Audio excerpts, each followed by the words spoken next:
సంజయ్ గారు చెప్పాల్సిన అవసరం ఏమీ లేదు. రైట్ అండి. ఇక అసలు టాపిక్ వచ్చేద్దాం. మాకినేని శేష్ కుమార్ గారు నమస్తే. మీ మాజీ బాస్ పవన్ కళ్యాణ్ ముద్రగడ పద్మనాభం గారి కుమార్తె క్రాంతి గారిని అల్లుడు గారిని పక్కన పెట్టుకుని తుని సభలో మాట్లాడిన ఒక బైట్ ఉంది, అది ఒకసారి ప్లే చేయండి. నెక్స్ట్ మీరు మాట్లాడే అవకాశం ఇస్తాం. Bite please.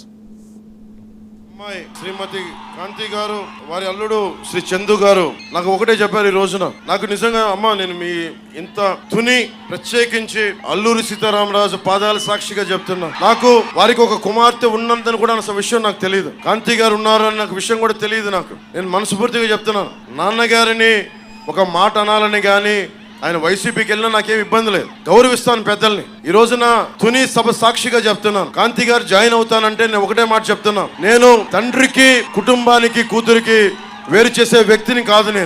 నేను మీ నాన్నగారికి, నాకు ఎందుకంటే ఒక తండ్రి బాధ నేను అర్థం చేసుకోగలను, కూతురు బాధ్యత నేను అర్థం చేసుకోగలను. నేను మీకు మాట ఇస్తున్నాను, మీకు నేను గౌరవం ఇచ్చే బాధ్యత మీ వారికి, మీ ఇద్దరికి. కానీ ఈరోజు నేను మాట్లాడి మీకు కండువా వేస్తే, నేను నాన్నగారిని పెద్దవారు 10 మాటలు అంటారు, పెద్దలు ఏమంటారు 10 సార్లు తిడతారు, మనల్ని భరించాలి మనం. భవిష్యత్తులో నేను మీకు ఈరోజు మాటిస్తే, ఇంత పెద్ద మనసుతోటి కాంతి గారు వచ్చారు, ఆవిడ నా సోదరి, మా ఆడపడుచు. నేను మిమ్మల్ని ఎన్నికలకి వాడుకున్నాడు పవన్ కళ్యాణ్ జనసేన అన్నది కాకుండా, మీరు నన్ను మీ ఇంటికి తీసుకెళ్ళండి, మీతో పాటు అప్పుడు నేను మీ ఇంటికి వస్తాను. నేను మిమ్మల్ని తీసుకెళ్ళి, ఎందుకంటే మన ఎన్ని గొడవలున్నా మనం వచ్చి కూర్చొని ఆయనతో మనం విభేదించవచ్చు, అభిప్రాయ భేదాలు ఉండొచ్చు, పాలసీ పరంగా విభేదాలు ఉండొచ్చు, కానీ వేరే పార్టీలో ఉండొచ్చు. కానీ నేను ఇచ్చే గౌరవం అందరికీ, పెద్దలందరికీ ఇచ్చే గౌరవం. మనం కలిసి ఇంత మంచి మాటలు చెప్తూ ఉంటే శేష్ కుమార్ గారు, ఇది నటనలా మీలాంటి నాయకులకు, అంటే వైసీపీ నాయకులకు ఎందుకు అనిపించింది? ముద్రగడ పద్మనాభం కూడా ఇదే చెప్తూ ఉన్నారు, ఓహో అద్భుతంగా నటించారు సభా వేదిక మీద అని చెప్పేసి. చాలా మంచి మాటలే కదా పవన్ కళ్యాణ్ చెప్పింది కదా?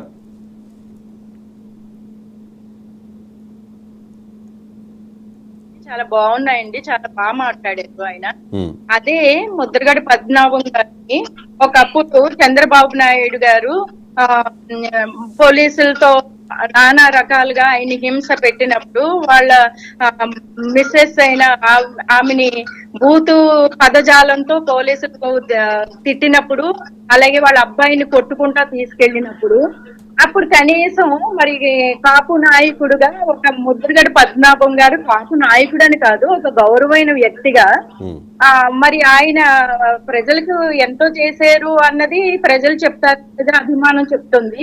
అప్పుడు కనీసం ఒక ఫోన్ కాల్ అన్నా చేసి మాట్లాడని వ్యక్తి ఈ రోజు క్రాంతి గారు తండ్రి గురించి మాట్లాడుతున్నాడు అంటే, వాళ్ళని స్టేజ్ వరకు పిలిచి స్టేజ్ దగ్గర మాట్లాడడం అన్నది ఎంతవరకు సమంజసం అన్నది ప్రజలు ఆలోచిస్తున్నారు, ప్రజలు చూస్తున్నారండి, ప్రతిదీ గమనిస్తున్నారు ప్రజలు. కుటుంబంలో కలహాలు మేము కుటుంబంలో కూర్చుని మాట్లాడతాం అన్నది, కులాలని కలుపుతాం అన్నది ఆయన సిద్ధాంతం అయినప్పుడు, అసలు క్రాంతి గారిని అసలు ఆ స్టేజ్ వరకు రప్పించడం అన్నది ఎంత యాక్టింగో, అది ఎంత వరకు సమంజసం అన్నది ప్రజలందరూ చూస్తున్నారండి. ఇంకో మాట అన్నారు కదండి ఈ స్పీచ్ లోనే, ఒక మాట అన్నారు, అసలు ముద్రగడ పద్మనాభం గారికి ఒక కుమార్తె ఉన్నదన్న విషయం నాకు ఇప్పుడే తెలిసింది అని చెప్పేసి. మరి ఇది ఏదో ప్లాన్డ్ గా క్రాంతితో ఇదంతా చెప్పించినట్టుగా మరి వైసీపీ నాయకులు చెప్తూ ఉన్నారు. అంటే స్వచ్ఛందంగా బయటకు వచ్చి పవన్ కళ్యాణ్ మీద జరుగుతున్న కుట్రల్ని భరించలేక,